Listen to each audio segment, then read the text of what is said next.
দুর্গাপুজো কেটে যাওয়ার সাথে সাথেই বিজয়া দশমীর পর মানুষের মনও হয়ে থাকে ভারাক্রান্ত। তবে এই সময় কোজাগরী লক্ষ্মী পুজো মানুষের মনকে আবার কিছুক্ষণের জন্য খুশিতে ভরিয়ে তোলে।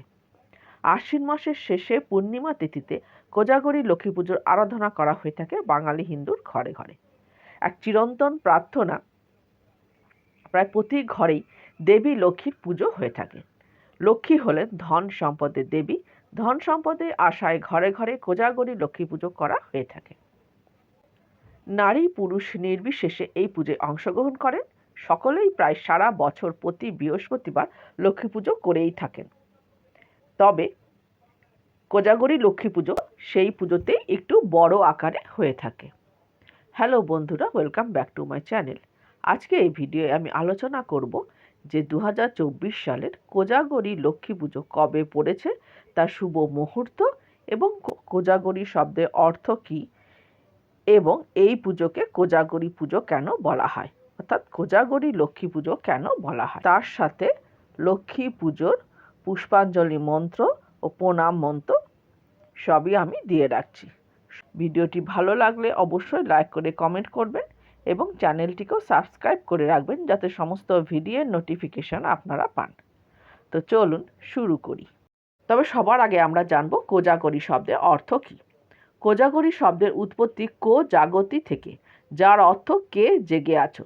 পুরাণ মতে যার কিছু অর্থাৎ ধন সম্পত্তি নেই সে পাওয়ার আশায় জাগে, আর যার আছে সে না হারানোর আশায় জাগে। ফলে সারা রাত জেগে মা লক্ষ্মীর আরাধনা করা এই পুজোর বিশেষ আচার। কথিত আছে লক্ষ্মীর আরাধনায় যে জেগে থাকে রাতভর সেই ব্যক্তি গৃহস্থে পা রাখেন ধনদেবী। 2024 সালের কোজাগরী লক্ষ্মী পুজোর ডেট বা তারিখ হচ্ছে 16ই অক্টোবর 2024 বুধবার। পূর্ণিমার মুহূর্ত শুরু হবে 16ই অক্টোবর 2024 তারিখে রাত্রি 8:30টায় এবং পূর্ণিমা মুহূর্ত শেষ হবে 17ই অক্টোবর 2024 তারিখে বিকেল 5টায়। যেহেতু কোজাগরী লক্ষ্মী পূর্ণিমা রাতেই করার বিধান, তাই 2024 সালের 16ই অক্টোবরই রাত্রি 8:30টায় এই কোজাগরী লক্ষ্মী পুজো করতে হবে। এবার আমরা জেনে নিই লক্ষ্মী পুজোর পুষ্পাঞ্জলি মন্ত্র। নমস্তে সর্বদেবানাং বরদাসী হরিপ্রিয়ে যা গতিস্তং প্রপত্তান্নাং সা মে ভূয়াত্তদর্চ বাত। এটি হলো পুষ্পাঞ্জলি মন্ত্র। এটি 3 বার আমাদের বলে মাকে ফুল বেলপাতা অর্পণ করতে হবে।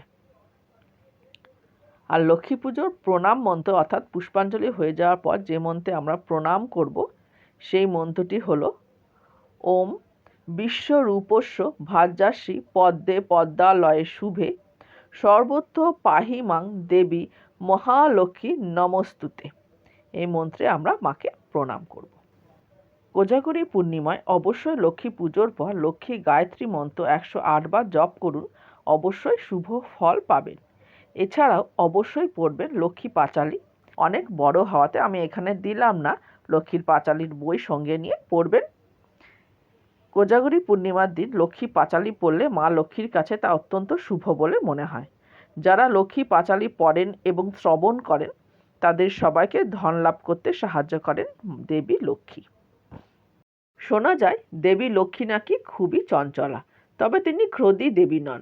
তাই যে কোনো গৃহলক্ষ্মীকে লক্ষ্মী ঝাঁপি করে লক্ষ্মী কৃপা দেন। গৃহকোণে প্রতি বৃহস্পতিবার সামান্য ফুল বাতাসাতে চাল গুঁড়োর আলপনা, সেটা একটু বড় আকারের করা হয় এই কোজাগরী পূর্ণিমার রাতে। গবেষকদের মতে বাংলার কোজাগরী লক্ষ্মী পুজোর সঙ্গে ওতপ্রোতভাবে জড়িয়ে রয়েছে কৃষি সমাজের গভীর প্রভাব।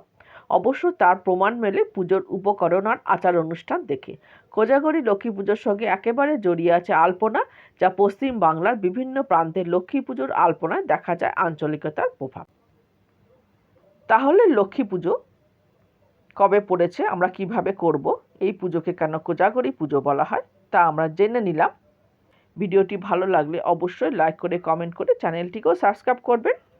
আমার তরফ থেকে সবাইকে জানালাম কোজাগরী লক্ষ্মী পুজোর অনেক অনেক শুভেচ্ছা।